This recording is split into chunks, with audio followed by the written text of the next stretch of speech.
I've already dedicated my life to fight against racism. So I'm going to be doing this for as long as it takes. Deo Kato is one of the most incredible people I know.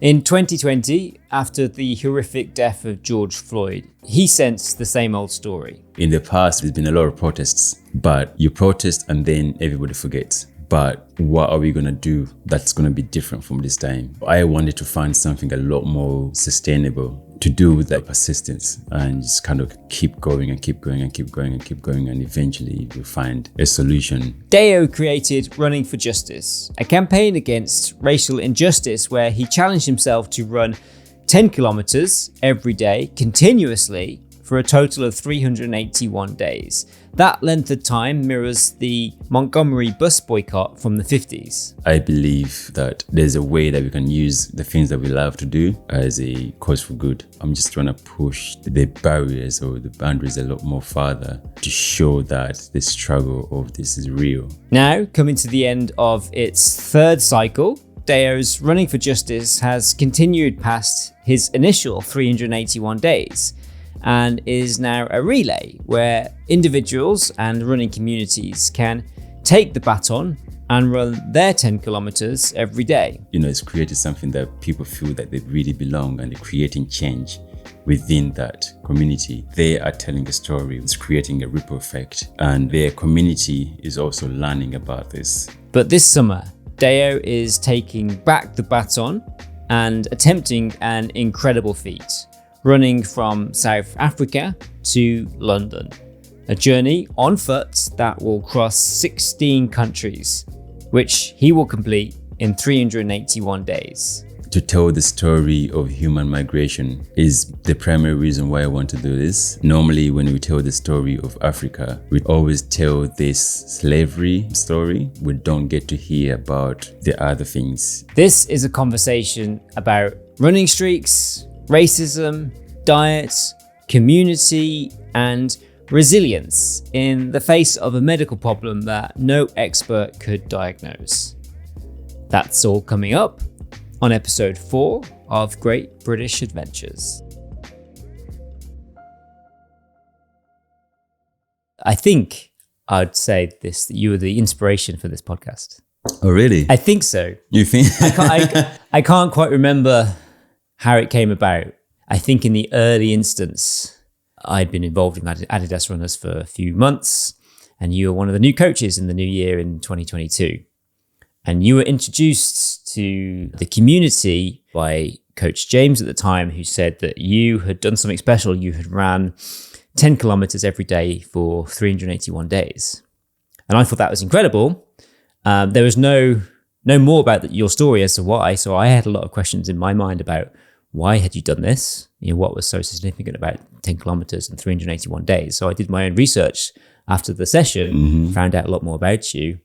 And I think at the time I was at the beginning of my run streak, I was probably around 50 at the time, 50 days of running in a row. And I'd gone through a challenge of a much smaller scale than yours, but that was where I ran every day in December, the date in kilometers. On the 1st of December, 1 kilometer, and the 2nd December, 2nd, all the way to 28 on the 28th, 29th. So I had known about some of the mentality and some of the physicalities of what it takes to get yourself out going every day. And we had this chat, I think, on one of the track sessions later on after you'd been introduced as a coach. And it struck me that I could relate to someone like you on a small level as to what it kind of takes for the mentality and the physicalities of doing something like you had done. And so I thought, if I could have a conversation with someone who's an inspiring vision of yourself, who's done something very epic, then maybe there's realms to actually make this public and have a platform that can share stories like yours, which I think need to be told to the world. Yeah. Amazing. So thank you. I'm pretty sure that was the inflection point. Yeah. And then I think from that, I was thinking of, well, what else could I do with this? Who else could I talk to? And there's a lot of people within the venture community that I want to talk to. And I also want to have my mind opened by people and have conversations about things that will make me a better person going forward and inspire me and make me want to do more adventurous things. Yeah, there's a lot of inspiring people out there that are doing adventurous things, doing amazing things. A lot of people have taken on running streaks. And I remember that conversation we had on the track on that day. And I think once you also say that you're doing your run streak, kind of like things just clicked, and it's like, oh, you know what? Somebody here is also doing a run streak, and they actually understand what it's taking to go through that process, and that kind of like knowing and the nuances and everything that kind of like comes with it. It did break down a barrier because we just knew. We almost like we could just look at each other and be like, when it comes to like having to get out of the house every single day, we understood the problems that we had to face. Yeah. And regardless of the distance, actually, sometimes the hardest thing is getting out of the house when you have to do something every day. We'll come to that. I think we'll talk about that in a bit, because obviously you've got so much to talk about your 381 running for justice. But I think it's so easy for people to call you a trail runner, an ultra runner, and I think it's easy for people listening to this to think that that's just who you are, and running is what you do, and it's easy because you're a runner. But I don't think that's the case. We all have to start from somewhere. We all struggle from the beginning, particularly I think with running. I think it's one of the hardest things that anyone can ever do. Yeah. And things build over time. Your story is very unique because running was not just a struggle for you. When you were younger, you had complications with your body, which made running any distance at all uncomfortable. Yes. But even taking it back before that, right? Back from when I was young, I mean, as we know, obviously we're all born able with the capability of being able to run. So every single person on this earth, as long as you can walk, you can run. But going back to my life in Uganda as a child, is something I never thought about, like running being something like I would love. But I love the actual process of actually running and being outside and outdoors and just like playing as kids. All that's incorporated, and you're running from one place to another. So that beauty of being able to do that, which is something so simple. The memory always goes back. It's like, it's a beautiful day. It's sunny. It's like you're running on like different times, like different kinds of terrain as a child, and just kind of like the playfulness of it as well. So when it came to a point towards my teenage years, much later on in my teenage years, when I developed a condition that was not diagnosed, or that was never diagnosed in the right way, and the doctors couldn't find out what it was. I think it took me back to the point where I was thinking so much as a young person before that point where I was able to just do something so easy as running, to a point where I couldn't even do it at all. I was completely restricted. So you had a childhood that was free with play and running, playing with friends, not caring about distance or time or any purpose. It was just play. Exactly. But then what happened in that instance in your teenage years that changed that to make that really difficult for you? What happened is actually something I don't actually understand myself. I was always active, but somehow I became a little less active. When it first happened, because I have my condition, I later I realized like my body finds it difficult to regulate the temperature, my body temperature. So when I'm in an environment where it's warm and it's hot, it takes a long time to like regulate, and it takes a long time to actually like get warmer. But once it gets warm, it's kind of like just skyrockets and just get too hot, especially like in a warm environment. So as soon as I get out there, like my body just gets too hot, temperature goes up really high, and I develop a rash all over my body. I become extremely itchy.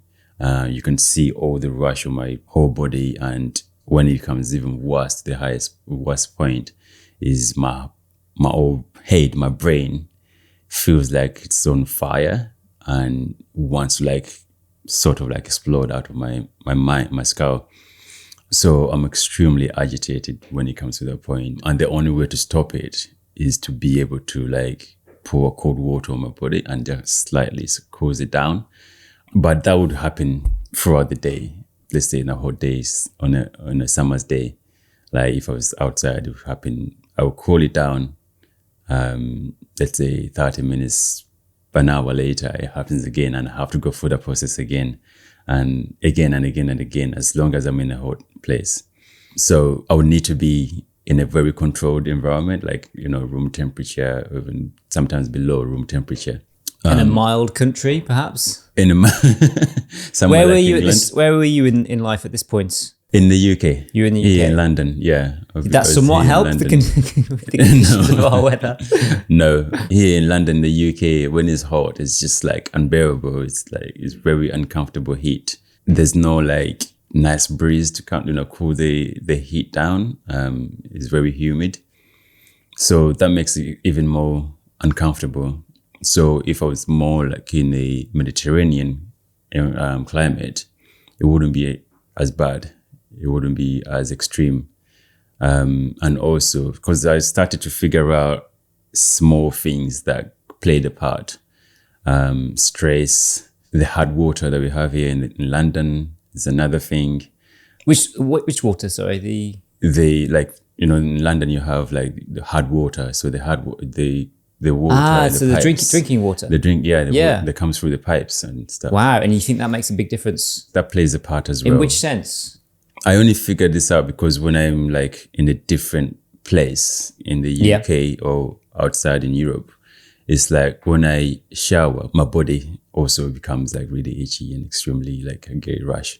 So if I shower somewhere outside London, like let's say Manchester or Liverpool or something like that, it doesn't affect me as much. When I have a shower like in Spain, sometimes I don't get affected at all. That's crazy. And this is just water on skin. It is just water on skin. It's not as if you're drinking it. No.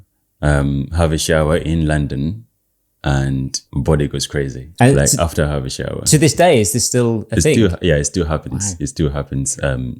But now I know how to manage it a lot better.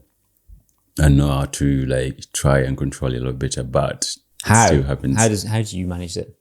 Manage it by obviously trying not to be as stressed.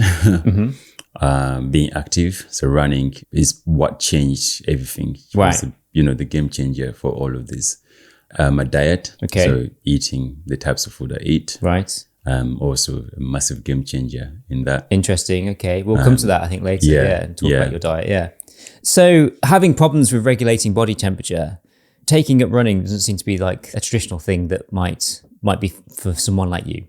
For someone like you, it could be so easy to just be like, I'm just not doing any physical activity.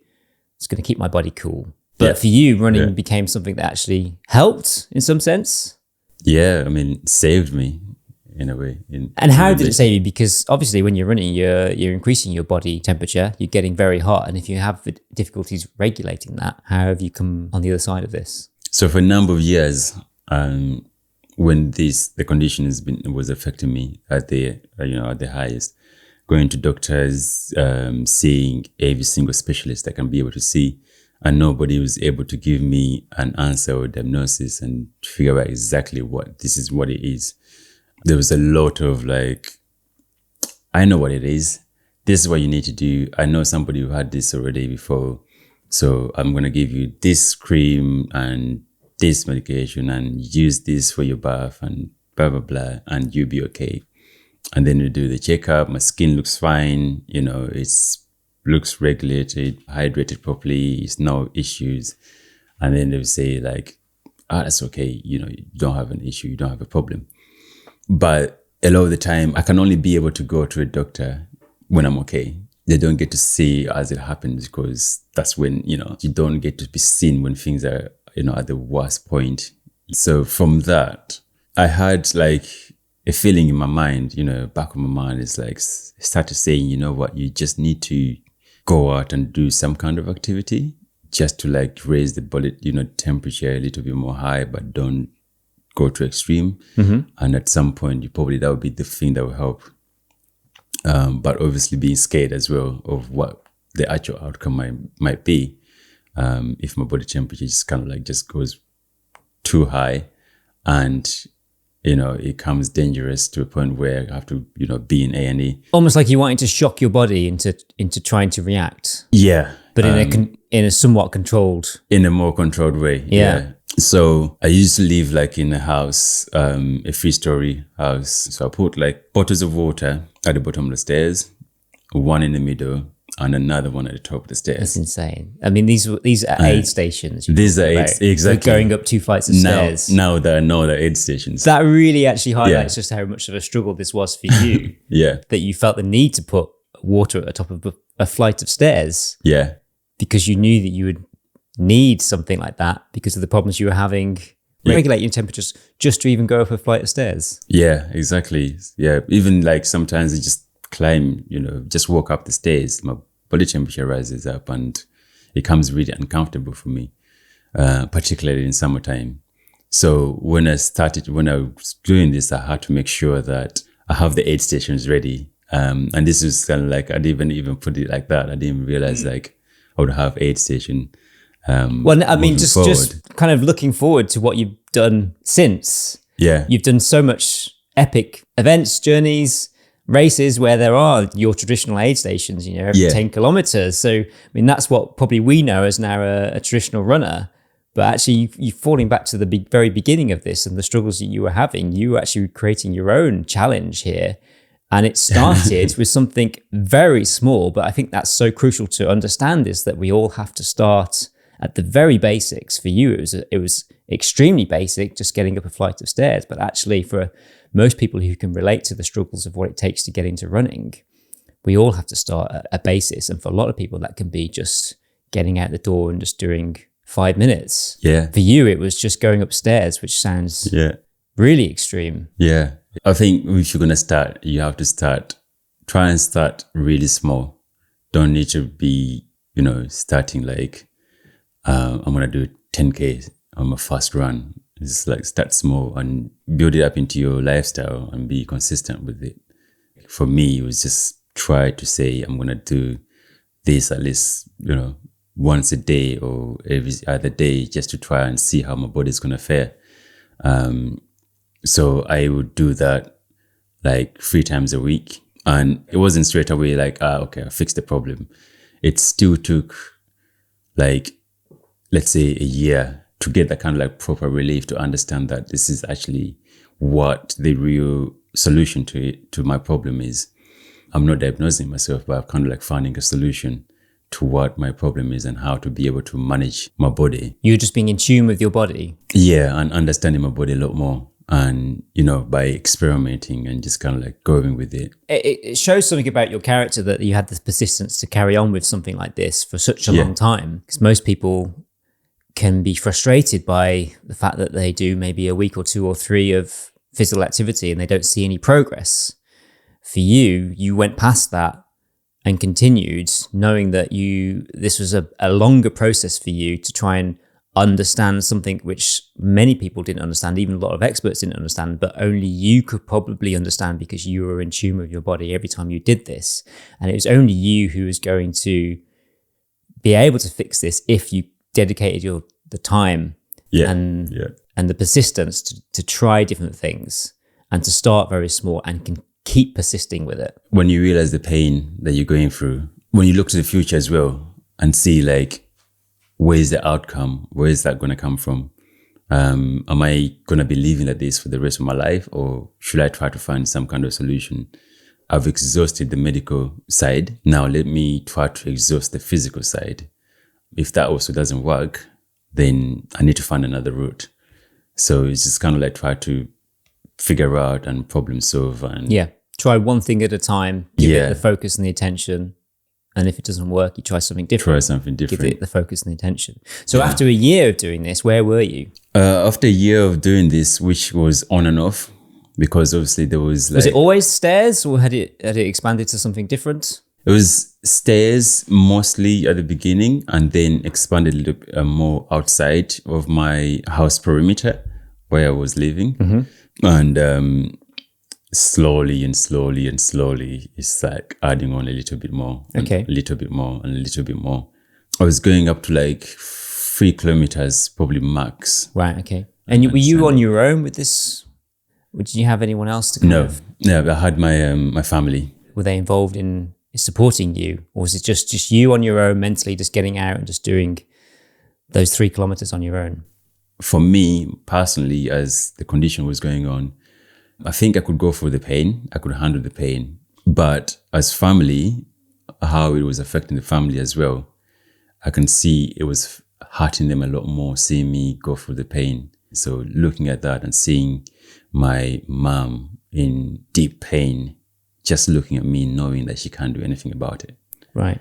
Knowing that there's no way for her to actually like make things better, and seeing that, you know, my sisters and everybody else that's around me, like they don't know how to, they would love to be able to like make this go away, but they can't. And that was really painful for them. But for me to see that, it was even more painful to see the pain that, you know, that they're going through as well. So that's part of the main reason why I was like, you know what, I'm going to persist with this and try to find a way. So after this first year, where were you? My body was better. I saw the difference. So my body started to sweat. It wasn't happening. And previously you'd had an inability to sweat. Yeah, it was very difficult to sweat. Right. So instead of actually sweating, I gave a reaction out of it. So then after a year, I started sweating. I'm not getting the rashes anymore. I'm not getting like, you know, extremely itchy when I'm like being active.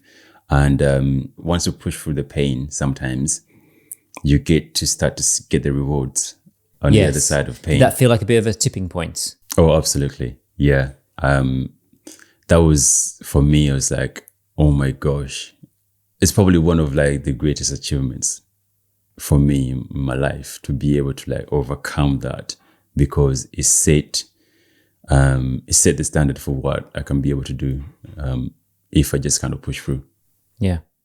And I suppose without that persistence, without you actually trying to do what you did, you might still be having the same problems today. Yeah. Because you wouldn't have shocked your body, you wouldn't have allowed it to evolve to try and force it to react in the way that is more natural. Yeah. If it had just been in the same comfort level. Yeah, exactly. Our bodies and our minds are very adaptable.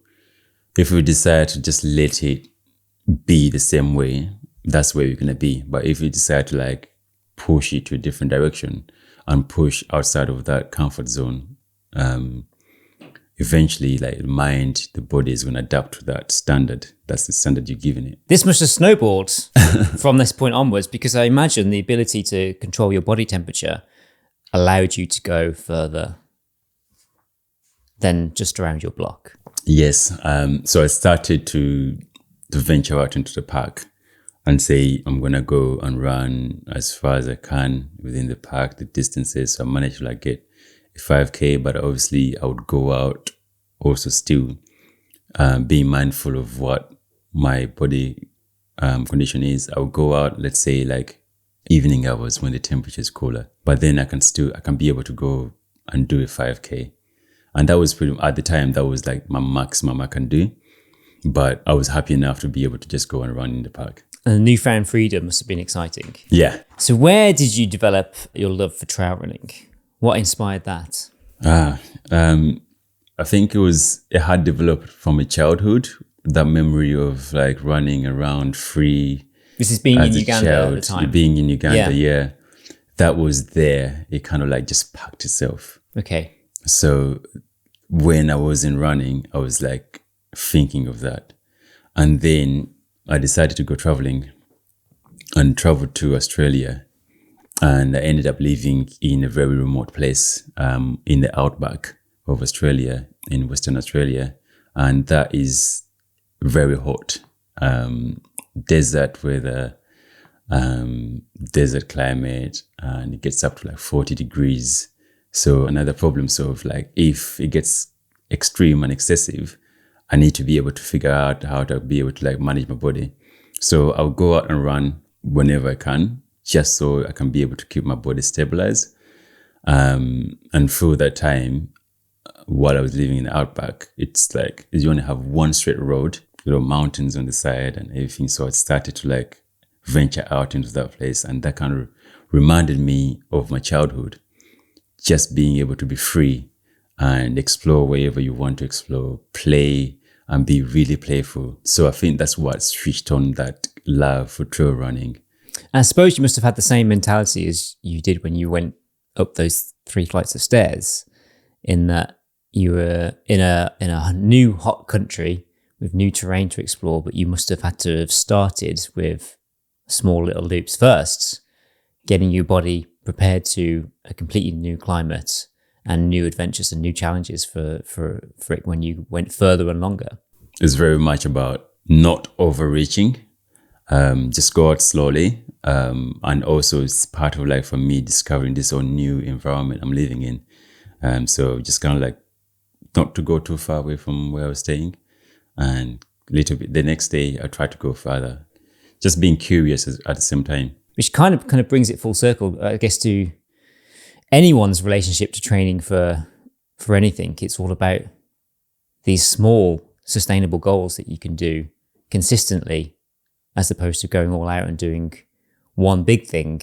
It's about managing what your comfort zone is and just pushing further out of it slightly at a time.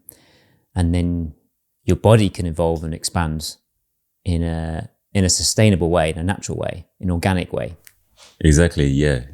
Sometimes we just end up and go and try to do something really big without taking those initial steps, and just overdid it, and then you just sort of finished and you feel your body is really broken and you're like wondering to yourself, like, this can't be right. I'm not enjoying this, I'm not liking it. But if you took more steps and be consistent with it, you discover and start to realize how much the small things that you love about what you're doing. And then the next day or the next week or next month, you can say, I'm going to be a little bit more and just add on to what I enjoyed. But this time I'm just adding on to what I already love and enjoy. So I'm not really breaking myself too much. I've already fell in love with what I'm doing. So you're not overdoing it. Let's fast forward to 2020, a huge inflection point in probably many of our lives for obvious reasons. At this time in your life, around about March 2020, what was your relationship with running at the time? I don't know if I call myself an avid runner. Yeah, as an avid runner. I've done marathons. I've done ultra marathons. So I was quite experienced within running. You really achieved stuff again since those early days then? I've done, by that time I had done quite a few ultra marathons. So I was like preparing to do the London Marathon for the first time before we went into lockdown. Mm-hmm. So 2020 rolls along and all our eyes are on the news in America, the death of George Floyd. Everyone's suddenly hyper-focused on the global event. And what did that mean to you at the time? Seeing that story, seeing the video footage? I think it was a lead up to that that really affected me, to be honest. The lead up is when Ahmaud Arbery was murdered. Okay, he was a runner. As a runner, that association, the relationship of, another runner being murdered, another black man being murdered. And he was murdered whilst he was out running. Exactly. Just being a runner, having the freedom to go and run. Doing what he loves to do. And it just happened to be what we would say the wrong place at the wrong time. Although it shouldn't be the wrong place at the wrong time. Yeah. We're all free to be able to run where we want to run and how we want to run. There shouldn't be there's no limitations where you should be able to go. And then Breonna Taylor, who was murdered in a house, in a bedroom. This is when armed police stormed her home. Her home. Originally, I think, were seeking her boyfriend. Well, they kind of like stormed down in, the house, in the wrong property they went to. What that actually also related a lot more is because Breonna shares the same birthday as me. And that kind of like sank in a bit more because I have a twin sister. And it's like, oh, that's actually hard hitting because we share exactly the same birthday. And these are only the high profile names we know that have been, murdered. There's been many more, yeah. There's been many more in between, many more before that. And then George Floyd. And that was the one that was like, everybody kind of like then stood up and said, this shouldn't be happening. But before that, it was all the lead up. And I was already thinking of what I need to do, what I need to do, what I should be doing. But because it was lockdown, I didn't want to be obviously mixing so much with the mass groups that were doing protesting and everything else that was going on. So I wanted to find something a lot more sustainable, a lot more like to do with that, persistence, and just kind of keep going and keep going and keep going and keep going. And eventually kind of like we find a solution, not to just kind of like go there and protest for that weekend and then go home and just, be angry at home. A lot of people did protesting. A lot of people went out, marched, in central London, across the UK, globally, everywhere. For me, I was kind of like looking back and it's like, in the past, there's been a lot of protests, but you protest and then everybody forgets and everybody's, moves on with their own life. But what are we going to do that's going to be different from this time? They've had like three big names of people that have been murdered, and we're trying to like create change. For me, it was extremely devastating to watch the video of George Floyd being murdered in front of everybody, in front of all our eyes, and we can all be able to see it. And the person that was murdering him not caring at all. And obviously knowing the history in America, what's going to change? He's going to get away with it. And many other people that have been getting away with it for like years and years on. So I was like really, really angry and it's the same old story, wasn't it? Same story. Even though it's very shocking, it's shocking to a lot of people. You don't want to see it happen. It brings back so much trauma for a black person, black, brown, people of color. Because this is someone being murdered purely on the basis of the color of their skin. I guess my experience of watching it was just seeing how horrific it was. Yeah. Completely inhumane, completely not right. And again, I kind of sensed the same old story. But at this, I suppose in 2020, you kind of definitely felt that this was slightly different because suddenly the whole world was watching and suddenly everyone was saying that this isn't right. But what I didn't realize was from reading a lot from people from black writing is that for a lot of black people, this triggered a lot from their own lives, some of the trauma that they might have had from perhaps racism that they experienced, either personally or through their family or friends. And it seemed like every person had a story to tell, which was triggered from watching and hearing the news of George Floyd. Yeah. Which is something that I've not had to ever consider because the colour of my skin, I don't think I've had any problems because of that. Yeah. And when you speak to like, a lot of white people, they would not have experienced any of that. And a lot of people would say, I don't even say it. I don't know. I didn't know that was happening.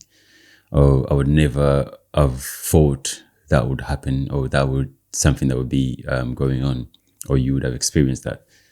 But then you speak to black people and they'll say, yeah, that just happened. I just had an experience just last weekend. I was stopped just because of the color of my skin. Of course, let's say the police won't tell you that they stopped you because of the color of skin, but that's why they stopped you. Yeah. One of the stats I read about this is just within the UK, is that if you're black, you're 9 times more likely to be stopped and searched by police. Yeah. 9 times more. 9 times, yeah. I don't remember the stats for if you're black, how many, how likely you are to end up being killed, but it's really high, or be in prison. It's quite high. You're 3 times more. This is stats for the UK. You're 3 times more likely to be arrested. You're more likely to be denied bail, and if found guilty, black people face 50% longer jail terms. And then, despite making up less than 5% of the population, 1/3 of all deaths in police custody are black. This is just within the UK. Yeah. I mean, you can read these stats and think, yes, okay, it's something to do with the colour of the skin, but actually it's a lot deeper about the reasons why that is. And a lot of it is because there is institutional racism, there's a lack of black diversity in organisations like the police or within industries like the law. There's a lot of distrust between a black person who might be arrested with someone who is white, who's trying to help them because they don't believe that they can be helped. Yeah. I mean, social media has kind of like highlighted this a lot more and a lot better, because you see it like you just say there that a black person and a white person will get like stopped at the same time. They're working both together, but then they will leave the white person to like just kind of like do their own thing, but then they search the black person. And then they will criminalize the black person and then just let the white person go. That really like clears everything up to show exactly what's happening, how people are treated differently just because of the color of their skin. Have you experienced racism in the UK? Oh, I have. I mean, it's a silly question to ask because I know the answer, but yeah. But what is there anything in particular that stands out, or any instances, or is it just something that is just an unfortunate part of your life that you just experience regularly? And it's almost like you can't give me an instance, but actually you just know of many instances that might be small and subtle, but are there just because society has been set that way through the portrayal of black people in the media, for instance, or on TV and in film.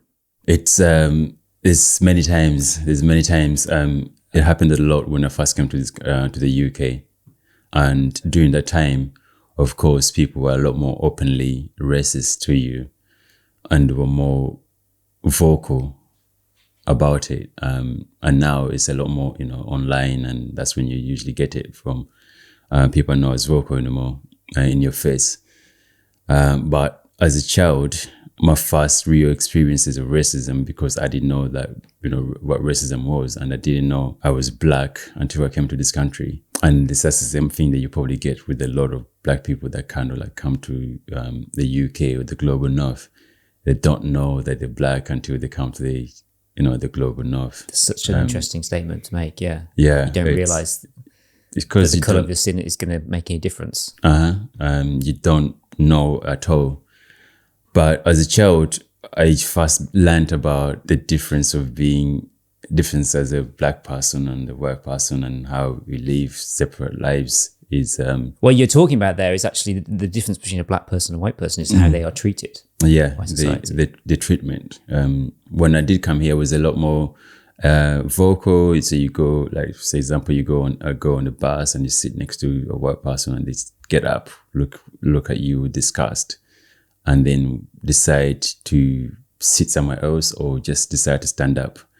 That's one of the things I have like visually in my mind of like some of my first experiences being here. Sometimes in schools, like how people will react against you because you color your skin, that judgment on somebody says to you like, oh, don't come next to me or don't. But then they will accept somebody who's more of a fair skin. And that's something so slight as well, just the warmth of a person and the lack of warmth from the person. Exactly, yeah. It's something that's actually, on the face of it, sounds so small, but actually has huge consequences for how you can go living your life because of how you might feel in the presence of someone else. Yes, exactly. And you see it, you notice it. We found it extremely difficult to find schools when we first came here. Now that I've grown up, I realize, and I look back, I can see why, like some of the reasons why I couldn't get into the school is because of there was a limited number of like black people you can have in the school. Or like the head teacher wouldn't want you to be in the school because of, the color of your skin and so on. But you look back and you realize all these nuances and all these like things that played out. And you're like, oh, that's why. Oh, that's why. And that's why. Where I was living, obviously, like the area was very popular known for being a racist community. Yep. So there was a lot of hooligans around, and like was very known for being a racist community. It's one of the boroughs of London. Yeah, one of the boroughs of London. Which you'd expect London to be such a diverse place with people from all areas of the world coming around here. But actually, I suppose some of the outer boroughs actually do have their pockets of... Yeah. I mean, even like this actually was like in the center of London, but this was back then. At the time when I first came, it was very known for being a racist community. Every now and then you get those remarks and comments and, being told to go back to where you come from. So it changes and it's developed into different things. Now I go into like a supermarket, and actually this still was happening back then. I would get followed or followed on the camera. And it's weird to say it, but your senses tell you that you're being looked at, you're being seen. You get somebody following you. Not long ago, I went to buy something from the shop, and the shop has this thing I went to buy had a security tag on it. And I asked the lady or the till, I was doing self-service because now I just do self-service. I asked her, like, look, just can you take off the tag? I'm going to go for the security. I paid for it, but obviously she wasn't paying attention to see if I paid for it. It was just more of like, I paid for it. I can, I was like I kind of like can tell, like, she's not paying attention, but she's kind of like already aware to have her guard up. So I went up to her and said, look, can you take off the security tag? Make sure, I don't want to be harassed by the time I get out here if the sensors go off. I said, no, it's fine. You don't need to. And I was like, gosh, straight away I knew how it's going to play out. And I left it. And I was like, you know what? I know how it's going to play out. I know the security, as soon as I go through the thing, it's going to buzz and it's going to go off. It's going to alert everybody to see that I'm the one that's setting off the security, and there's a potential that I'm going to be seen as another black boy or black guy being the problem. And as soon as I went out there and passed it, the alarms went off. I was like, here we go. So I got stopped by the security guard. I just kind of like put everything away. I put the receipt in my pocket. I don't want to be like then taking it out. But I had to take out this receipt to prove that I paid for it. And everybody stopped to look at me, taking out proving that I paid for this, and I've gone out. And straight away, people's minds, they already know now, here we go, he's probably trying to steal it.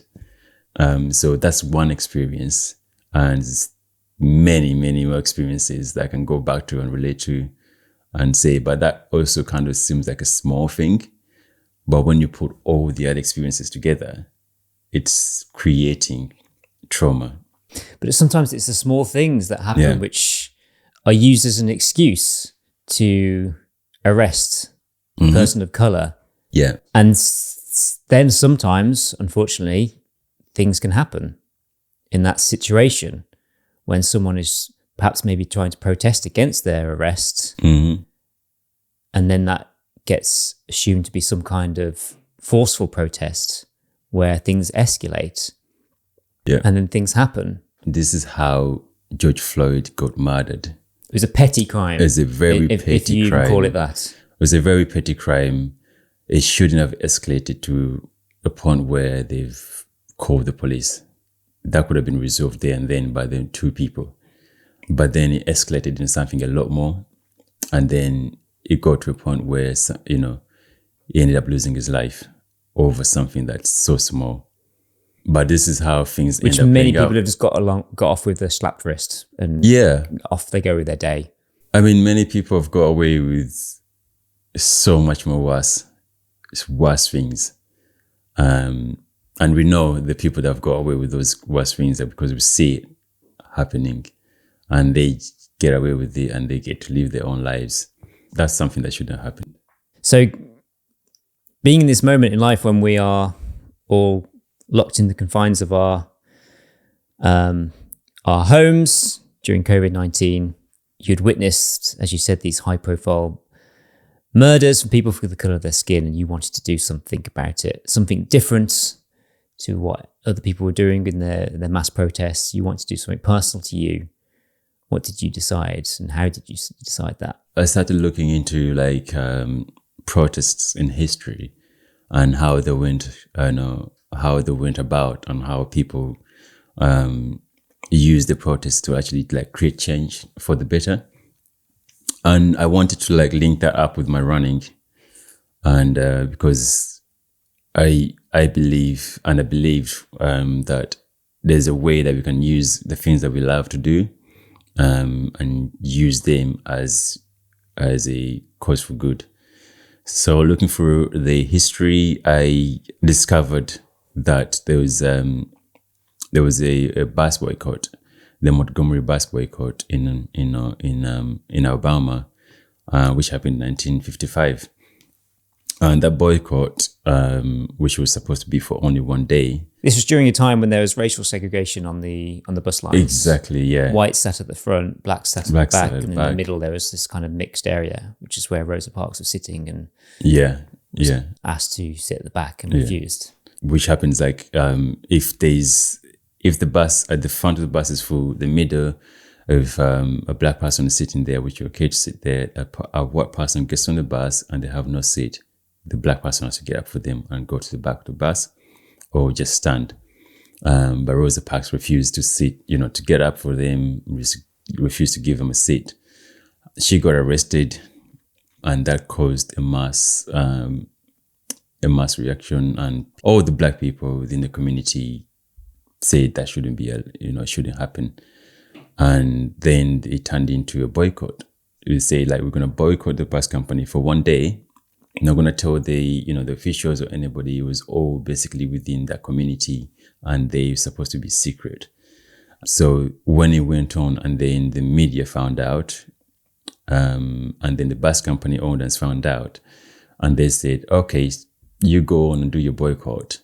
We still not going to, end segregation on the bus. You just do your boycott, whatever. And to give context of this boycott, this bus line, buses were such an integral part of a lot of black African Americans at the time, because they needed it to go to their places of work, to visit people. And I think I read that it was 3/4 of the bus users were African American.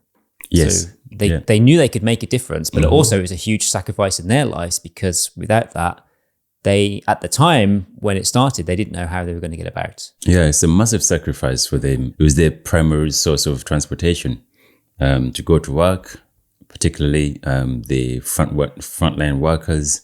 They're the ones that kind of basically supported the bus company to be in business anyway, because they were the main users for the bus.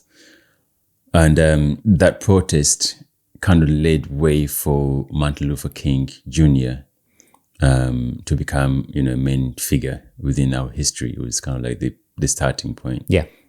So when the owners of the bus company decided, we're not going to give you, we're going to end the segregation, we're not going to change the policy, you go and do your protest, who cares?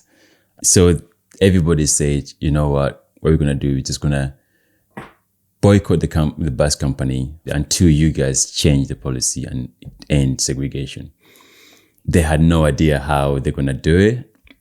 So people ended up walking to work, walking to their family members to see people, or either they'll hitchhike, bike, whatever way they can be able to do it without taking the bus. Slowly and slowly, that kind of like snowballed and kind of like caught momentum, and more people just kind of like caught on and just kind of like start fully boycotting the company, the bus. So that boycott ended up lasting for 381 days, over a year of nobody taking the bus. Obviously, that's a big blow for the bus company.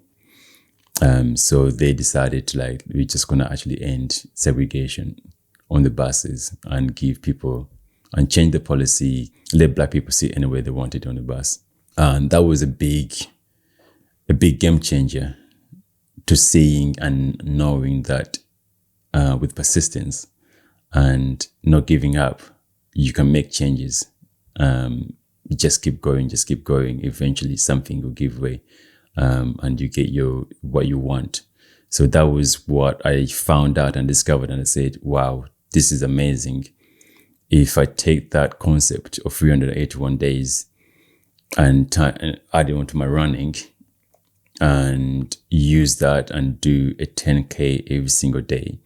I went for 10K because to show that struggle as well, because it's not an easy distance. It's not an easy distance. No. Some people would pick 5K a day, knowing that, okay, it's getting out there, but actually, after half an hour or so, depending on how you're good, I can finish. Yeah.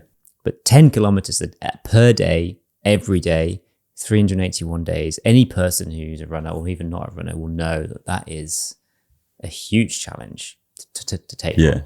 Yeah, it's a huge challenge to take on. But choosing that is just kind of like represent the struggle that the people in Montgomery had as well. Because not everybody was just traveling for like a kilometer from their house to go to work.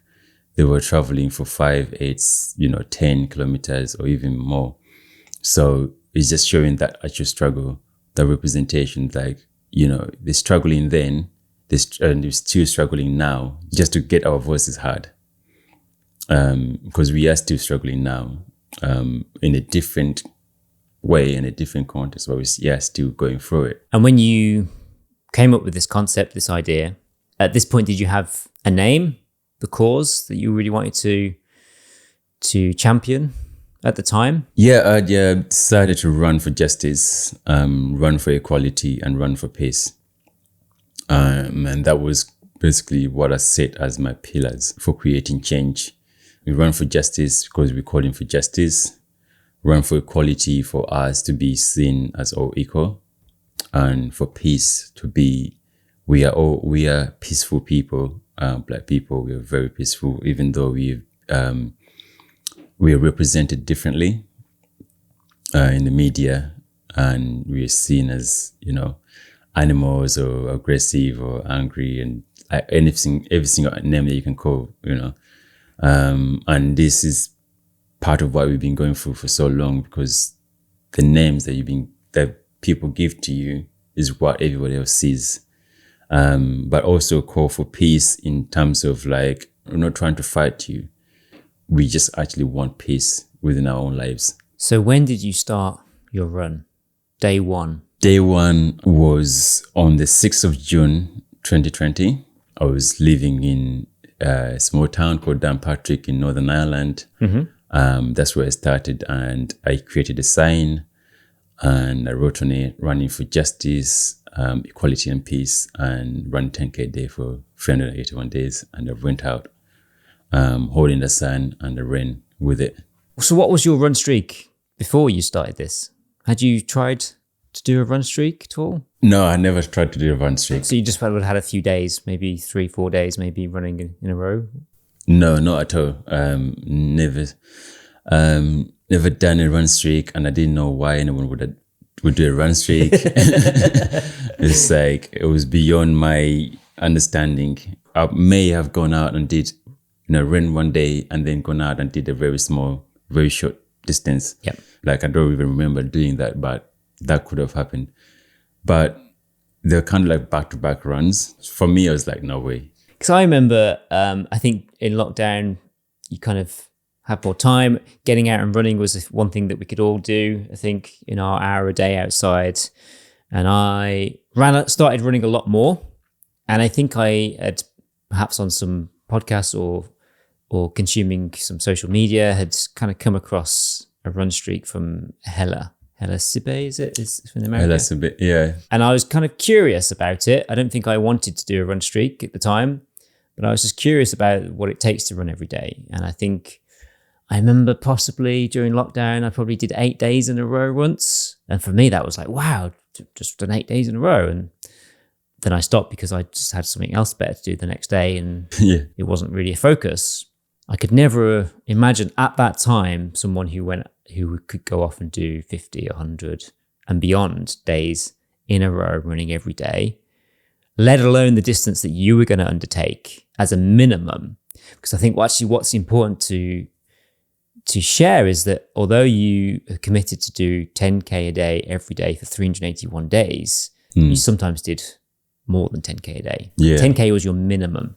10K was the minimum, yeah. So I ran that, and then I think I had signed up for like a half marathon. And I was like, you know what, I have to do the half marathon. So I just went on and did the half marathon, and I thought, oh, actually, if I can be able to do the half marathon and still carry on and do another 10K, then the following day, I'll be okay. I'll be all right if I can go through that. Yeah. So I started to realize my body was adapting. So it wasn't as bad as I was thinking it would have been. I would still be able to do a good time in a half marathon, even though I'm running every day. So I thought like, oh, why not just, if I can be able to do the 10K and still be able to do a marathon, I can be able to do a marathon distance. And then I pushed a bit more and ended up doing an ultra distance in there as well. So yeah, it was kind of like became quite fun to actually check in a bit more long distance and then, go back to the 10K. Right. And, it's kind of like mix it up instead of just focusing on the 10K only. What mentality do you have the morning after the 50K run? You wake up and in the back of your mind, you have to run 10 kilometers, but your body is saying, can I just not, please? Yeah. Can I just have one day rest? My feet are tired. My legs are aching and I want some sleep. Yeah. All I want to do is lie horizontal this day. What I don't want to do is go outside of the house for probably what's going to be around about an hour of physical activity. Yeah. Well, the following day was definitely more than an hour of running. So that's when it goes up to like, say, an hour and a half or a little bit more than that. Because you have to be in tune with your body, right? And Yeah. after an ultra, you can't just go out and do your regular 10K pace. No. You know it's sustainable every day. You're having to go even slower than that because you're in a huge recovery mode from an ultra. Yeah. And also you want to have an easy run as well because you can't. Because you're still also planning for the next day. Yeah. Always planning for the next day as well. Always planning for the which next is day, crucial the with a week run ahead. streak. You're always running knowing that you're running the next day. Yeah. So you always have to keep something back. Always, yeah, absolutely. I mean, like, even like the day after the ultra, the body can't even allow you to move that fast. Even though I would say in a race, I would try to push, but still kind of like keeping a bit in reserve for the next day. Saying that, I'm going to do an ultra, but tomorrow I need to run a 10K. You're treating it as an easy run just to kind of like get you back in tune with the body to be able to run the week after properly. So it's a lot more of like gradual steps, like going back into like letting your body recover enough. But the standards are already set for like a 10K. The mind knows. So when I left it for so long before going out for a run, it kind of like it's out you in the back of your mind. It's like you have to go out, you have to go out, you have to go out. So eventually you do go out and then you're like, right, okay. This feels painful, but I need to do it. And I know I need to go out again the next day, even though it's painful. I would just have to go through it. And were you doing your runs morning? Was that helpful to get out and get it done? Because like you said, if you don't, what I found with my run streak, if you don't do it in the morning, like you said, it just burns in your mind. Like I've still got to go out and do this, and then you can get distracted with work and or socializing, and the last thing you want to do is like come 10 o'clock at night, think, now I have to go out and go and do it. Yeah. And while you can, it's just never a nice situation to be doing it in. It's definitely a lot more easier if you go out in the morning. Better for the mind, because all you're going to be thinking about is I'm going to go out. I will have to go out and run at some point, and everything else that you do is planning around that run. So I try to put in as many runs as possible in the morning if I can do it. But it was always changing. And it was helpful to be able to do that, to change it up all the time. Over time, I realized like I needed to change it up. If I run in the morning, maybe I run in the evening the next day. So it gives my body at least almost 24 hours to recover. Yeah. And you get extra recovery. As well. Yeah. And then, a couple of days later, or I would go out and run like in the middle of the day, still giving my body a bit more time to recover. That was really helpful, and also helpful for the mind as well, particularly in wintertime. In the morning, you go out for a run, it's dark.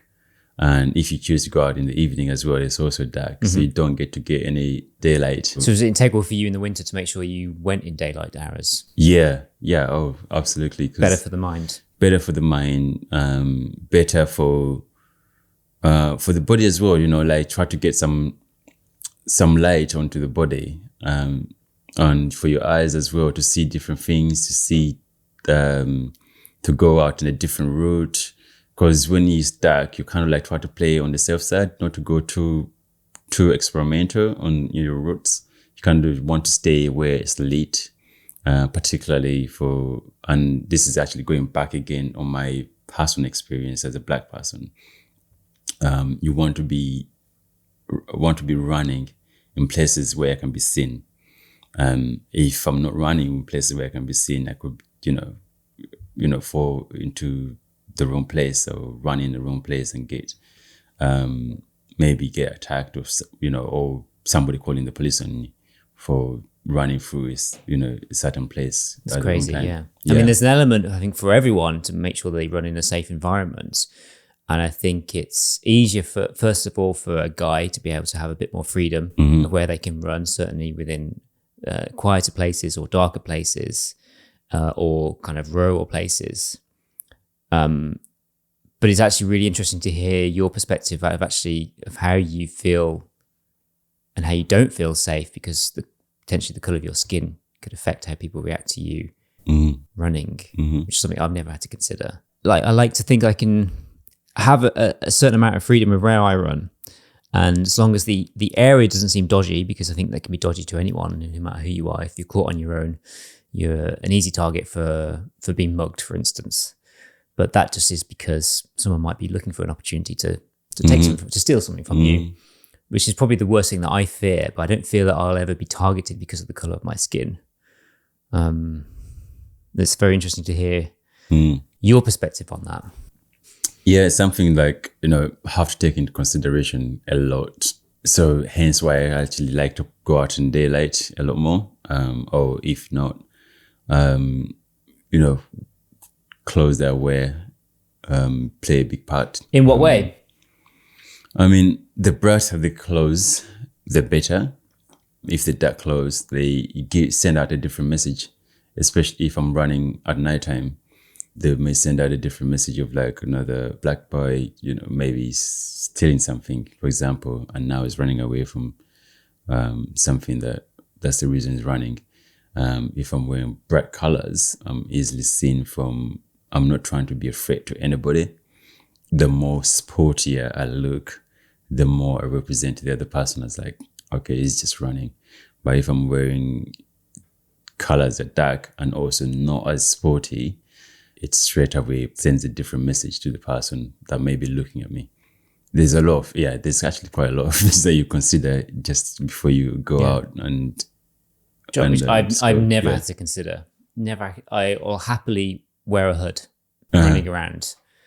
It could be a dark hood. But I imagine that's probably not a look that you want to run in. Definitely not a look like I would want to be, representing for myself. I've quite be careful to just say I'm going to put on a hood. If I do put it on, it's just going to be a brightly lit hood, and so I can be somebody that's looking at me from 100 meters knows exactly what activity I'm doing and not just running away from or being a threat to them. And you see a lot like now, I wear a lot of bright clothes when I'm running, but also it's nice to wear, like, it just makes me happier. Yeah. So planning your 10Ks every day, how hard was it to step out the door? Because from my experience, when I started my run streak with the 496 challenge, running the day every day, I realized that as the distances were creeping up and I was running 20 kilometers plus a day, it was being a very physical toll on my body, but it was more the mental toll, waking up in the morning knowing I had to do that when my body was already quite depleted of energy. I knew that the hardest struggle of that day was getting out of the door. Once I had stuffed enough breakfast in me, I had to stop myself from procrastinating or finding excuses for not leaving the house. Because so much of me didn't want to do it. Yeah. But I knew that once I had gotten out the door and I was out on my run after the first kilometer or so, the rest was easy because the body just kind of knew what it needed to do. Yeah. So much had to lead up to that. Yeah. For me to get in that position, because I was doing it every day and you just don't have that mental break or that physical break, it just becomes a chore. So how did you manage that part of things, of actually making sure that you got out the door and you weren't faffing around for an hour? Yeah. There was a lot of procrastination, a lot of it. It becomes hard because sometimes I'll be like, I wake up in the morning and I say, right, I'm going to go and do this run quite really nice and early, get it out of the way. Especially the days I didn't have like to work or to have like anything scheduled in the calendar. I'll find reasons not to go out, to do it straight away, put on the shoes. I say, okay, you know what, I need to just kind of like clean up here and do the dishes over there. And then if, at some point I found like I woke up in the morning, but now it's midday and I'm only just kind of like stepping out the door. But because I know I have to go out, I knew that I had to go out. Even if it was end up going out at nighttime, it's just because I had to. There's no other way. It had to be done. I had to go out and do it. Yeah. This is, I think, one of the great things about a run streak is knowing that you have to go out. Yeah. Because there's so much in your mentality that wants you to find an excuse not to. For instance, my minimum at the moment is probably about 2 kilometers just to gets it done. It becomes an official run streak of more than a mile. And I know I can kind of do that within 10 minutes. But if I didn't do that, I would probably be, if I was tired, stressed, or overworked, or too busy, I'd just find some excuse to be like, well, I'll just run tomorrow. Yeah. But then I could have that same mentality the next day. And then suddenly 3 days could pass and I've not run. And then when I do run, it then becomes a bit harder because my body's just relaxed and it's got complacent, comfortable. And it's not continuing that momentum, and the legs are kind of not as wide in as they have been. So I'm a huge fan of it at the moment because without really feeling like I have to run too far, I feel like I'm running well because I'm always running. Mm-hmm. As soon as I stop this run streak, I worry that I'll just find something better to do and I'll never be the same runner that I am now as a result. It's kind of like good actually, like for the legs, good for the body to like just, to be able to keep it consistent. Like, let's say your race results end up improving. So a lot of my best races have been during the run streak. Which is crazy to think. 'Cause I think someone who doesn't understand what it's like to be doing a run streak, they would just be like, you'd just be tired all the time. And actually, my memory of when I've been doing higher mileage during my run streak, I would turn up always at a session or going out for a run, and I would always be tired. I could still perform, but I was starting from a basis of tired legs, tired body. But underneath all that, there was also my legs were strong as well. Yeah. You build the base. It's ready. Your mind knows it's go time. How were your legs? Because there must have been some struggles along the way. 381 days. You've never done a run streak.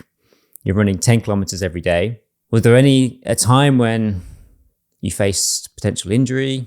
Yeah, there's actually a lot of times when it's, potential injury. Luckily, I didn't get injured at all. Pain, definitely. Fatigue, muscle soreness, DOMS.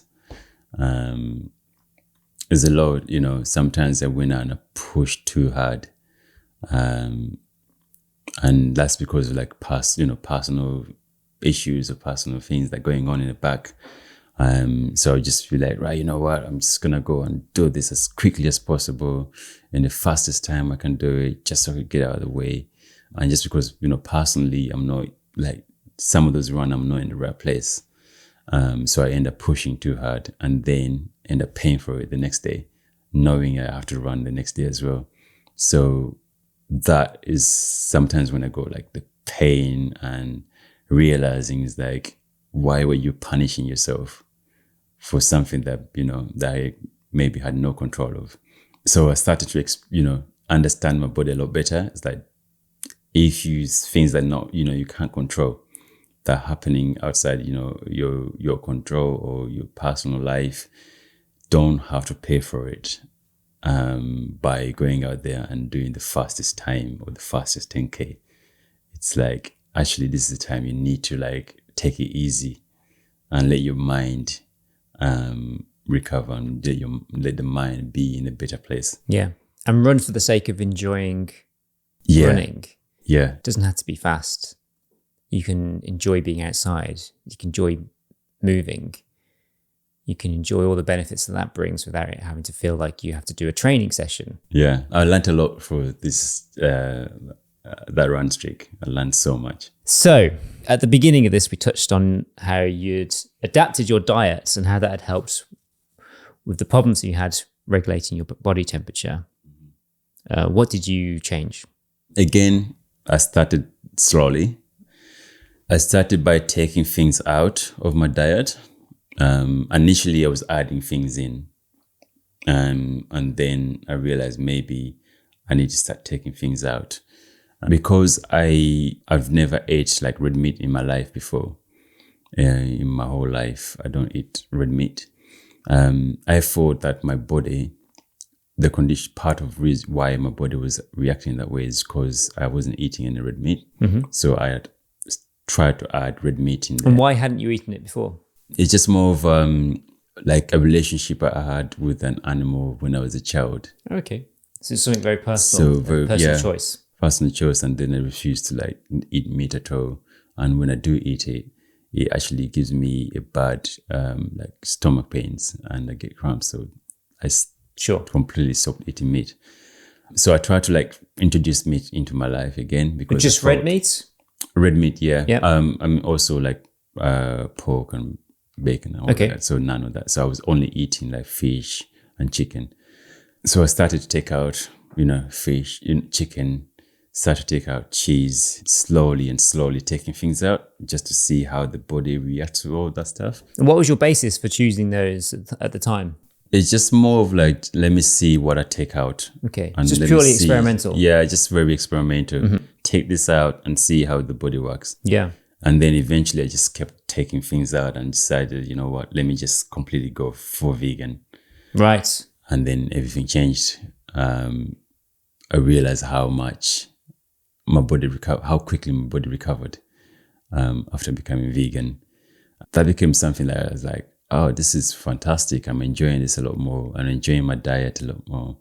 I'm loving to experiment with food a lot better. I'm cooking all my food now, less processed foods. So now I actually had a better relationship with the food I'm eating. And that means like I can know exactly what goes in my body and how it's going to counteract and help and aid my training and my runs. The exclusion method, I think, is very interesting. And certainly from an experimental point of view, it's something I've done over time with different things, whether that's kind of sugar-based stuff. Caffeine is something I don't consume now. What else? I don't drink alcohol. Obviously, I myself adopt a vegan diet as well. But that was a process of going vegetarian first, and then cutting out dairy and eggs. But in this time, what I discovered is when you exclude something from your diet and like almost cleanse yourself from it, it gives you a chance then to reintroduce it and then see what it does for you. Yeah. So, for instance, with caffeine, when I lived for several months without caffeine, when I then reintroduced it, I saw what it was doing and felt what it was doing to my body. And for me, caffeine clouds my mind. So I bin that, I shelf that forever now. But that's so interesting that you've had that experience. Did you reintroduce these foods at all to you at the time, once you'd excluded them? Did you come back to them and then see if you could feel the difference? Or were you just happy to not have them ever again? I did kind of like introduce them, but it was more of like, introduce them back because slightly like missing that, that food. But then eventually I was like, forget this. I'm just going to completely take all that out. Just because now I believe that it's better for me to just go and become vegan. And because I was cooking a lot more and I really enjoyed that, knowing what really goes into my body is better. Yeah. Which I think is so important. There's a whole load of science, I think, that supports the whole food plant-based diet, cooking from scratch with real foods, minimally processed foods. It seems like there's now an accepted science that says we don't need meat or dairy in our diets to sustain ourselves, as long as we eat a balanced diet full of beans, legumes, vegetables, grains. Everyone's obviously unique. You mentioned that it helps you recover quicker. How did that make you feel exactly, specifically? Did you just know that you were just able to be fresher on the next day? Yeah, so it comes back to like, running a big distance and then realizing that actually I recovered a lot quicker compared to when I was running a big distance and still eating my normal diet of like what I was eating before becoming vegan. And just putting those two and two together and seeing that the big difference here now, I don't feel as bad as I was before.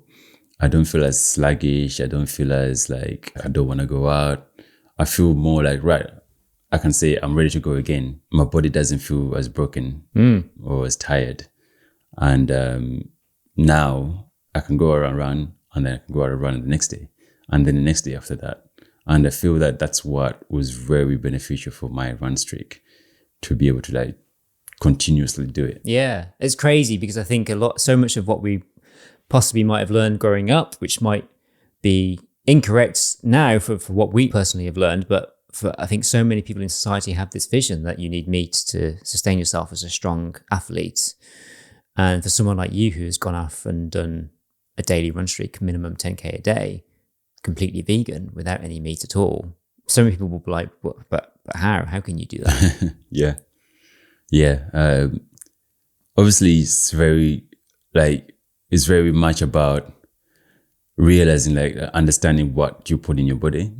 We've been educated in the global north, especially, that eat meat to get protein, but in fact, you can eat all this type of greens and vegetables and legumes and everything else, and get better source of protein from those than the actual meat product. Once you realize that, it's like, oh, so what do I actually need the meat for? It's like, I know I can get actually a better source of protein from those products, which are plant-based. Clearly, there's something going on in the marketing department. Yeah. And if I think beans, legumes, and grains had a better marketing department than the meat industry, or better lobbying than people's perceptions on where protein sources can be found. Yeah, or even cheaper. Cheaper. Yeah. Or even cheaper in price. Yeah. Yeah, because the vegetables and fruits, sometimes they tend to be a lot more, actually not even sometimes, because now they're more expensive than the meat itself. Yeah. So going back to your 381 day running for justice, was there ever a point when you thought you might stop? Was it ever too hard? Yeah. I actually had to stop, which was, I had no choice but to stop. I contracted COVID. And even though I did slightly push over beyond my body and ran, it came to a point where I couldn't physically move because I contracted COVID. I had to rest. But at that point, that's when because I was kind of like telling the story behind the scenes, putting it on social media and documenting when I can, whenever I had the chance to do so, I put it out there and I said on social media to my run community, and I say, look, I'm sorry guys, I've contracted COVID. I can't actually do the run streak anymore, which ended up being something actually a lot more positive than I thought that it was going to be. My community, because I'm a member of Black Trail Runners, they saw that, my friend Sabrina, she saw that, and then she put it out in the community and she said, do you guys want to take on a 10K each? Whoever wants to take on a 10K, put up your hand and let us know. And then, you had people from the Black Trail running community each came up and just ran the days I wasn't able to actually run until I recovered. And then I picked up from where they were running off and I carried on. That's incredible. It shows so much about kind of the cause that you were running for and the impact it was making on other people, that they were willing to kind of notice that this was so important to continue, and for them to step up short notice to say, pass the baton. Yeah. Looking back, like sometimes it got to points where it's like, why am I still doing this? Committed to running 381 days. I'm going out every day, but sometimes it's so hard to do this. People are still getting racially abused, racially assaulted. People are still getting murdered. Is what I'm doing still worth it? But then at that point, it showed how much the community were backing it, and it showed like how much it means so much to people. And that gave me a new lease of life and a new excitement to feel like I can carry on. So you completed 381 days, and then I suppose what had been an initial plan of yours had come to an end. Was the fact that your community had stepped in for you in the times when you needed them, when you were completely ill and unable to run, was that an inspiration to what happened next, the day after you finished your run streak? Was that something that had been born from that moment? No, it wasn't born from that moment. It was, I was still, the plan was to like finish at 381 days and then just, I don't know what was going to happen after that. So what happened on 382, the day after? 3 days before that, we had gone up, we had just finished running the Ramsey Round, which is in the tallest mountains in the UK. Me and a group of other 6 runners from Black Trail Runners. A friend, Leroy, came up with the idea, is like, why don't you carry this on, but get the community to actually just run like periods within the 381 days, and then they can just kind of like carry the baton and carry on for another 381 days. But I wasn't sure. It's like, I just want to finish. Yeah. I just want to finish this. I'm like completely, body's broken, Sure. mind is tired, everything. I don't even know how to get my head around this. So on day 381, that's when I made the decision to carry on turning into a relay, and let the community to take on the baton and turn this into a proper, a proper relay. So day 382, Leroy is the one that said, I told him like, look, if you're gonna do this, then you have to start it. So he took on 1 month and he ran for the whole month while I tried to figure things out in the background, get more people to commit to running 10K a day. Yep. Yeah. Which is now where you are now. You have created something that has been bigger than your initial 381 days, and you've been able to continue it as a relay. People now pick up the baton and they run for justice 10K a day for some amount of time. And that's now continued, and you're now in your 3rd year of this campaign. Yeah. How has that made you feel, knowing that you've actually created something that is not just a one-off thing, it's ongoing and it's continuing to be ongoing, and it's building up a community at the same time? Yeah, I mean, the community aspect that's built up is something I've realized now, how much community matters. Community is everything. As humans, social, creatures, we need community to feel like we belong. And this is kind of like, it's created something that people feel that they really belong, and they're creating change within that community. So if people are running a 10K a day and they're committed to run for a certain period, they're committed to run for, of 1 month or so on, they are telling a story within that 1 month. And that story is being learned by other people. It's creating a ripple effect.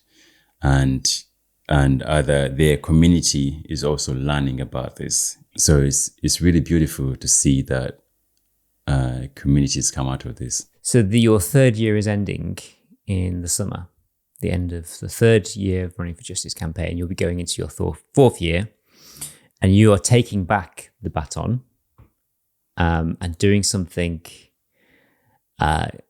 incredibly extraordinary, which you've just released some details of, which involves a journey across 2 continents, 16 countries, approximately 15,000 kilometers. Back to you, running every day, 381 days. Tell me what's going to happen in the summer.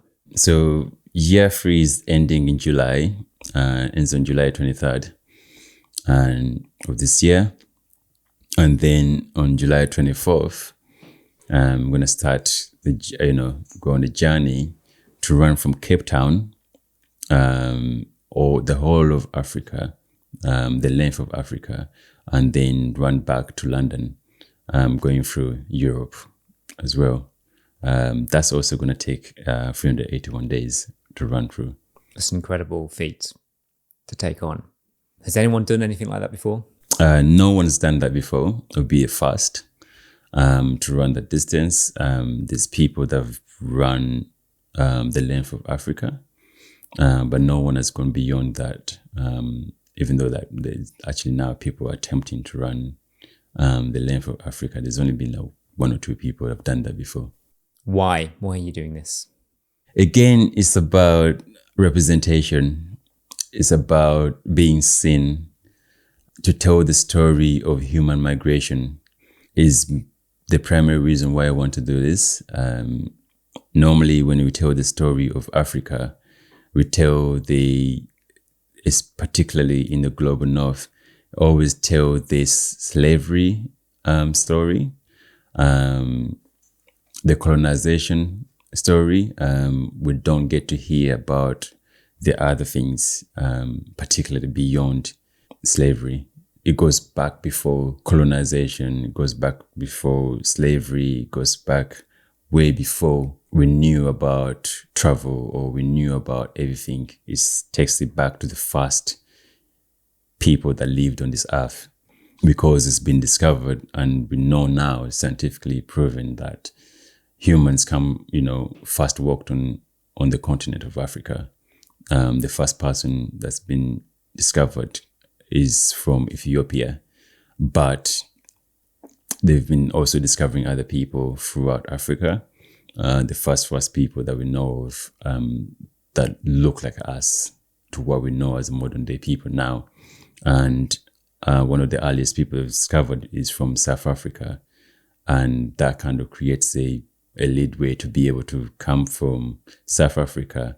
However, it's also tying in with the apartheid, which happened in South Africa, Nelson Mandela, and that's why I'm starting from Cape Town, because in Cape Town I have the long freedom march, historical landmark there, and that's where I'll be starting from, and then coming from there to go up via Uganda, where I'm from, but also that part of East Africa is where we find the earliest people on earth that walked on earth, and then lead way through to go to Central and then West and then North Africa and then back to Europe. It's incredible. It sounds like an enormous project, not only in its logistics, but in its impacts that it could have with the stories that you can tell. It must be taking a lot of your time up at the moment.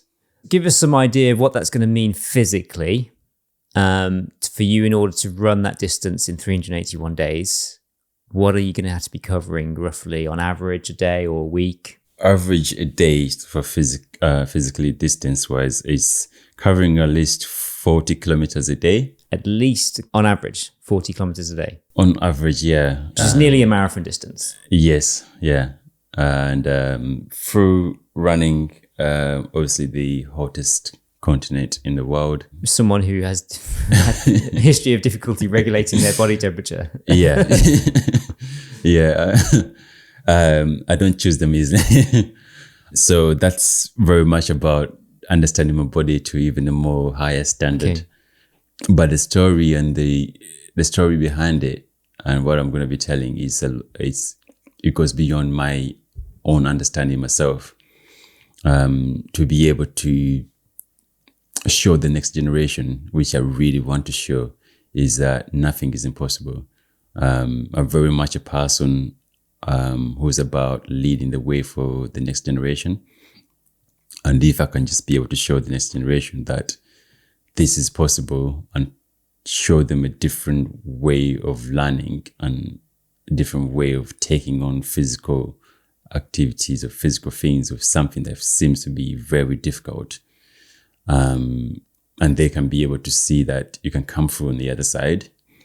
That would be something that I think for me leads the path for someone out there to say they can go on a similar path within their own field and create change for the better. Yeah, very inspiring. I'm sure it's going to attract a lot of attention, and I'm sure you'll be able to connect so many people along the way, on the ground, but also digitally around the world, and the stories that you can tell.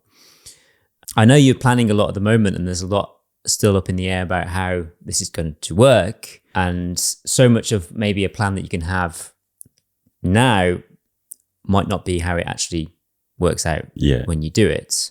But what's your vision of how this is going to work on a day? Are you having support? Is there going to be people with you? How are you going to find food, water, shelter every day? All these basic things when you go and do a journey of such distance. Yeah, it's still being worked out. And just to say, like, this is part of like why I kind of like stripping back. It's kind of like a stripping back of like just having the necessities. You know, in life, we only need food, water, shelter. So I will have support. I'm also relying on the communities I'm going through, which I think is extremely important if I'm going to be telling the story of human migration. I will have like a crew, which I'm still trying to, put together, that will go with me, to have food with them, to help me to like kind of like not be able to like carry everything with me. Have a small tent. And of course, I could say that, you can have all these plans set out and feel like this is how it's going to go. But then that changes, along the way. And that's what makes it the true adventure. Yeah. It makes it like a much more interesting adventure. And you're never going to know what that's going to be or look like, or what problems or what experiences you're going to have until you're on the ground doing it. Yeah. There's only so much you can do working on a laptop here in the UK, contacting people and getting resources on the ground. But it's not until you're doing it, you're on the road and you're interacting with people there on the ground is how it's just going to be some of the stories of your adventure. Yeah. And the constant change of climate as well. It's very easy to feel like just because, running through the hottest continent in the world, it's going to be nice and sunny every single day. But going through all those climates, you have like South Africa is at the bottom. It gets cold as well. So adapting to that constant change as well, going through different elements, terrains and everything else is... There's only so much you can plan with the terrain until you're actually out there experiencing it, and in route planning as well. Yeah. I mean, that's a fair route you have to plan, 15,000 kilometers odd. Yeah. It sounds fun. I can't wait to follow it. If this is still going by then, I definitely want you to come back and tell us about everything, because we can talk about how you hope it could go, but like we said, until you actually do it and you're there on the ground, it's going to be a completely different vision to what you have now. And I'm excited for you, for the stories you can be able to tell and the experiences you're going to have traveling back to your home country. And I guess that's kind of halfway up Africa. So it's going to be a real milestone for you to get there. Yeah. A real motivation, I'm sure, to be around family and friends. But even then, you've got so much more journey to go through after that. Yeah. It's something that I had to do, to go through, to go via Uganda. Which is not the shortest route through Africa. From going from South Africa to the northwest to get across to Europe, you're going a longer way by including Uganda. Yeah. So I'm taking a longer route to go up there. There's a much more straighter route I could have taken. But I believe that the beauty of going back to my own country and reliving my memories and visiting friends and family, and that whole experience will give me more energy and will give me a lot more to run for and be able to tell the story a lot better. I think your story is fantastic. I think what you've done is incredible. And from one person who once sat there and thought, what can I do to make a difference? You've really gone out and done something much bigger than what is you, much bigger than just going out and running. It's incredible the impact that has made. It's obviously, it caught my interest as a runner to kind of work out how I can change as well, and my impact on the world and the things that I can do to try and raise awareness of certain things as well. what matters the most is the story and what you're trying to achieve at the end of it. It's really powerful to link those two together. Yeah. And it helps, I think, when you're out there struggling, it gives you that purpose. It gives you that meaning of why you're doing it. It's always good when it's like everything works in your favor, and weather's perfect, you go out the right time, your body's good, your mind is in the right form. But it only matters when everything is almost against you. You're ready to go out, you're ready to go do the runs, you got the shoes on, but you open the door and it's raining and it's snowing and it's cold, it's windy, and you're like, that's when it really tests your character. If like, does this really matter to you, or does it not matter to you enough to step out the door and just go for it and run through that cold weather? So that's when that why you're doing it actually comes into play and says, now this is why I'm really doing this for. Yeah, it's made me consider what I could do in the future, but making sure that why is there. Yeah. For instance, I when I cycled Land's End to John O'Groats, the only reason I was doing it was to do it because it seemed to be a thing. Yeah. Found it one of the most difficult things in my life.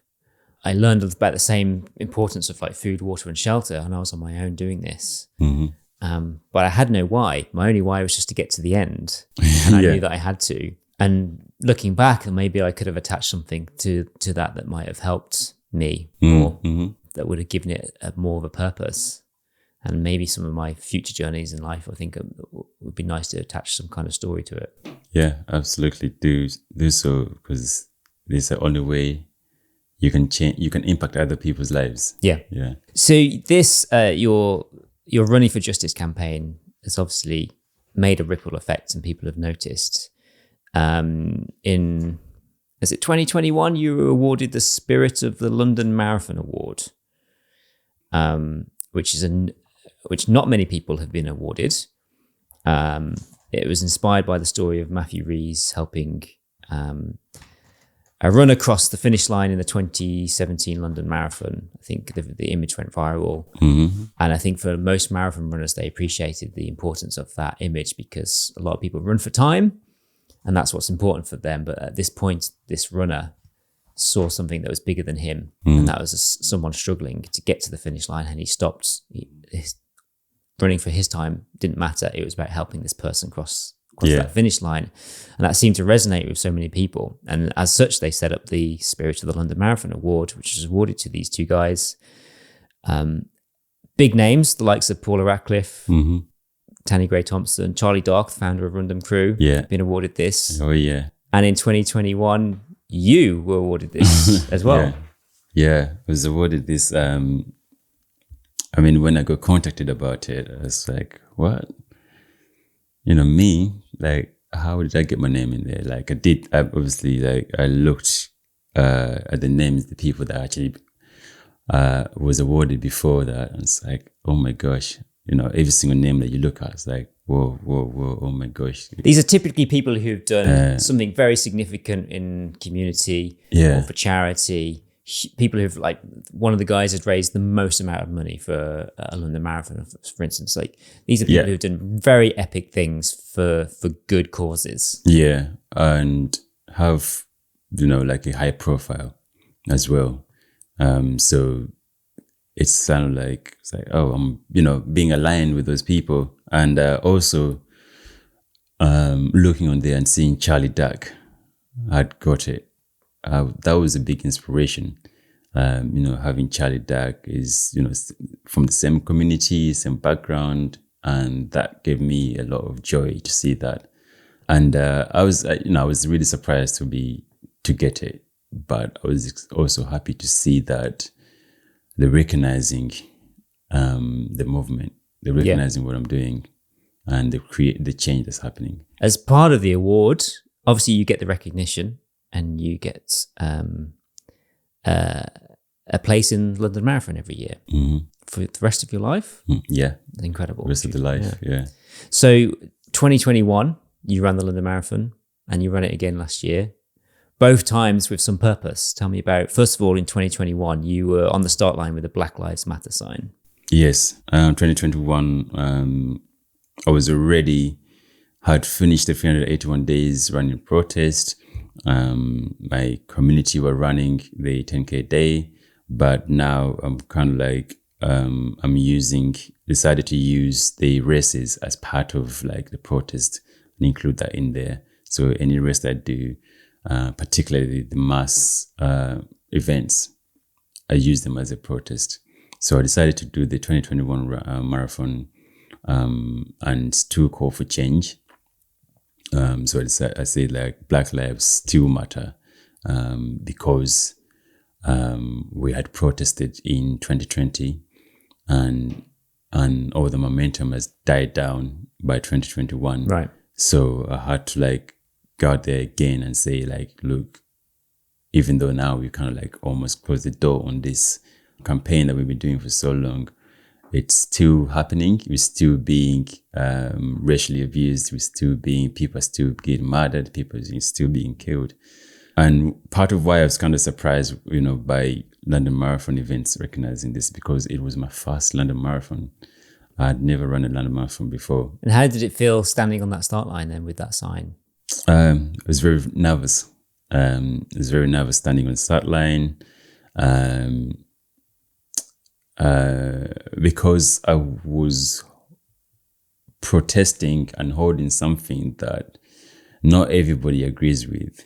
Some people that might be standing there are the people who are the problem, are the people who might be the issue that I'm trying to campaign against. Sure. And others are, in full support. So I was quite nervous to see how it's going to play out. Typically, the culture of London Marathon is a huge charitable base. Yeah. A lot of people are there for their fundraising places. They've all got their charity bibs on, and they're raising huge amounts of money, and they're raising the awareness for a charity. And here you are. You said it's with a protest sign, but it was a peaceful form of protest. It was just there. It was almost raising awareness of the fact that you said Black lives still matter. Mm-hmm. And it was your way of just making sure that voice was heard. Yeah, exactly. It's, not there. I wasn't there to raise money for charity. I wasn't there to I'm just there to do a peaceful protest. Did you run with the sign the whole way? Ran with the sign the whole way. Right. From the start line all the way to the finish. Obviously, it's also the planning behind that of how I'm going to be able to carry the sign. Because it causes a bit of resistance, right? Yeah. It's a cardboard piece, and once you put it up in the air, wind blows on it and you're fighting with the wind. You want to show everybody this is the protest, this is what I'm doing. But how does it work as I'm holding it up? But I managed to run with it the whole way. The wind blew it a few times and it came out of my hands. I had to run back, pick it up and then keep going again. All those kind of things that you have to play with. Yeah, the practicalities. Yeah. So 2022 came along. You, on marathon day, you actually ran it twice. I ran it twice, yes. The first one backwards. Yeah. First one backwards, and it came about on the Friday of marathon weekend. I was out getting invited by London Marathon events, and some friends were there as well who had been invited as well. And one friend particularly who was there had mentioned about doing running the marathon backwards, doing as a virtual run. But I didn't know he was just running by himself. So he, on that Friday night, I discovered that he was running it by himself.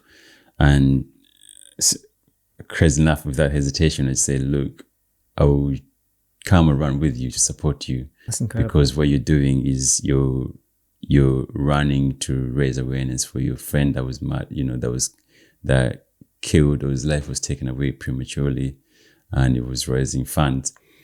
And I ran to support him. He was doing again 2 marathons, double marathons as well. and he had no experience, obviously, running at ultra, because technically he's running at ultra at that time, and we had to start at midnight, and we meet there at the finish line, finish line, and we're gonna run it backwards, have navigation, and run it backwards, and then by the finish, we get to this finish, which is the start line, and then we figure out what we're going to do from that. It seems to be quite a common thing, I think, in the last maybe a few years. A lot of running groups I know of turn up at the finish line of the London Marathon at midnight, and they run it backwards because essentially I think the roads are closed. Are they at that time, or are they still open? Roads are still open, but you can technically run the roads. They're starting to close them. There's not much traffic. Putting out the barriers. There's not much traffic. Some instances you can actually run in the middle of the road for some time. It's typically for those people who haven't got a London Marathon place, so they kind of feel like they can do their London Marathon before the people who actually do the London Marathon start by running it backwards from midnight. So, I mean, you finished in the early hours of the morning.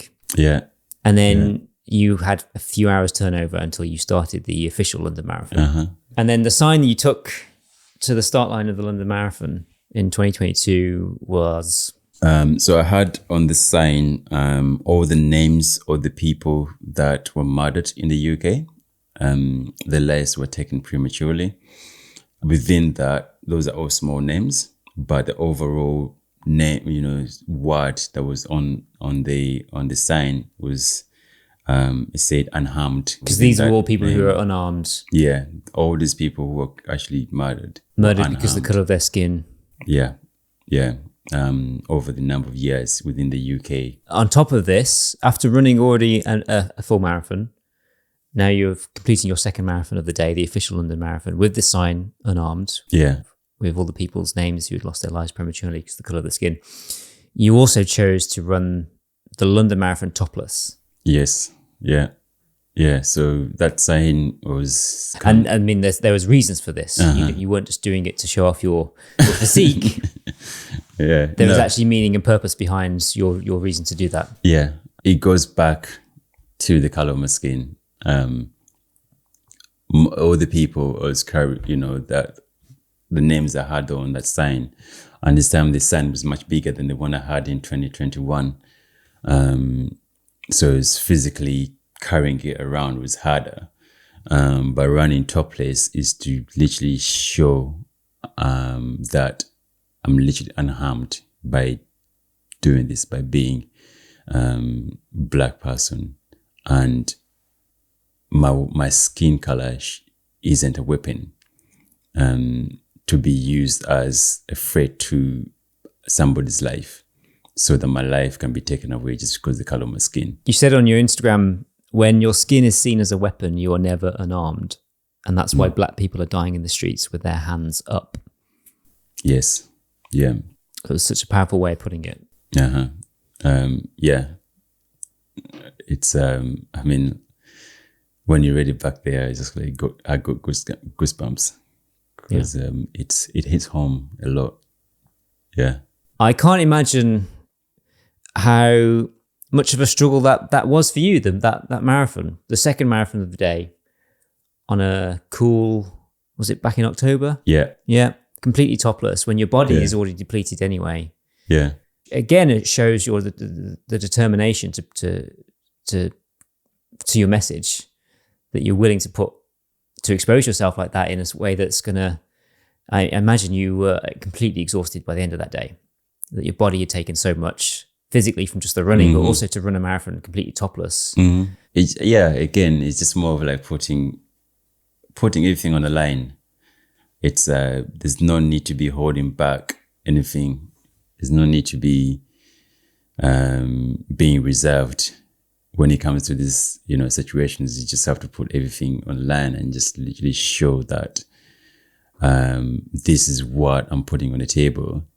It's what I've already experienced is almost, or what other people are experiencing is almost like nothing compared to what I'm trying to put on the line. So I'm just trying to push the barriers or the boundaries a lot more farther, to show that the struggle of this is real. And we need to put all of us need to put everything on the line pretty much just to find a way to end racism. It's a tough challenge to take on, Mm-hmm. but it's incredible that you're doing something that is spreading a message, a positive message in some sense, in how you're doing it, and how you're spreading the message, and how people can interact with that and see the physicalities of what you're willing to put yourself through to get your message across as well. Mm-hmm. I would like to sit here and say that things could be better in 5-10 years time, but I know that probably this will be something that will continue through your life. A message that you probably will be campaigning for to the day you die, which is a sad way to think about it. But it also shows the weight at which you're fighting against. Yeah. But it takes people like you to do what you're doing, to make the changes and to educate people. Do you agree with my statements there? It's quite a bold thing to say. Yeah. But I also understand that this has been going on for centuries, and Yeah, exactly. and it's a generational thing as well, Exactly. in some sense. Yeah. It's I mean, I've already dedicated my life to, to fight against racism. So I'm going to be doing this for as long as it takes. And because it leads the way, and also, opens up doors and creates a path for other people to come through, or the next generation to come through and do the same thing, and notice that we live in the world in a better place than we found them. A lot what's been happening in the past is like, even though we've been fighting a real deep struggle before that, is that we haven't been fighting maybe enough, or some people have kind of like just sat on the back foot and just decided not to like really do what they need to do. But if you kind of like leave the world a better place than you found it, it means that other people looking in, and the young generation looking, you see like, oh wow, somebody is doing something about this. Let me try to do something about this as well. Ending racism is gonna take a long time to end, just because it's been going on for centuries and centuries. So it can't just be, ended within a few years. It is gonna take another long time to be able to like really break down those barriers, those walls which have been built for so long. Systematic racism is deeply ingrained within our society, in the global north particularly. So just to be able to change that will take a long time, and people willing to be held accountable, or to take accountability for it as well. Well, thank you for sharing your story and for allowing us to go deep in topics which I feel like I'm not even qualified to talk about from my level of privilege, really. But I guess it all starts with conversation and sharing stories and making sure voices can be heard. Absolutely, it starts with conversation. We all have, a platform that we can do things on, and like podcast definitely is a great platform to be able to do this and share the message out. So that kind of like qualifies all of us to be able to like talk about these issues. Well, thank you for your time. I appreciate it. It's been great. Thank you.